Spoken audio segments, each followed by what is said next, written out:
Hi folks, doing a quick video to help you out with the level 2 sample paper question 15. There's been a few questions about it.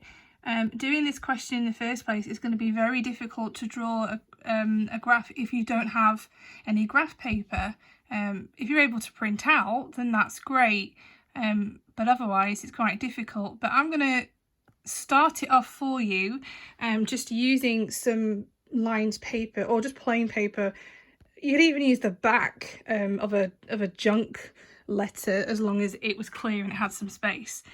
So this is about a cafe owner. She wants to know how many cold drinks she's likely to sell next week, and this is her data set. So we've got the days across the top, we've got the temperature, number of cold drinks sold, number of hot drinks sold.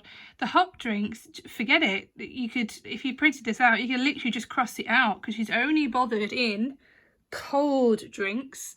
So that bottom row, you just don't need it. She wants to predict something from this graph. So we've got to plot this out on a scatter graph first of all. So just to help you get started, we're going to document the temperature and the number of cold drinks sold. Now the temperature is going to go across the bottom, and if you look at my scale, I've actually started, oh sorry, my camera is shaking. I've started at 15 and I've ended at 25 because if I look at the numbers, my lowest one is 17 and my highest one's 23. So I've just gone slightly outside of that. And I've not started at 0 because with this kind of data, which could basically kind of go on forever, it's continuous, you don't have to start at 0. At level 1 I would, but for this one you don't have to. If you've already done it and you've started at 0, it's not the end of the world. It just means that your scatter graph will look different from mine, but you'll basically get the same information out of it. Now for the number of cold drinks sold, if we look at the number of cold drinks, the lowest one is 24, the highest one looks like 40. So on my scale I've started at 20 because it fits quite nicely going up in 2s all the way to 40. You can see there I didn't quite have enough room, so I've just extended it out. And now we just plot the points. So if we look at the first one, when it was 17 degrees, 24 drinks were sold.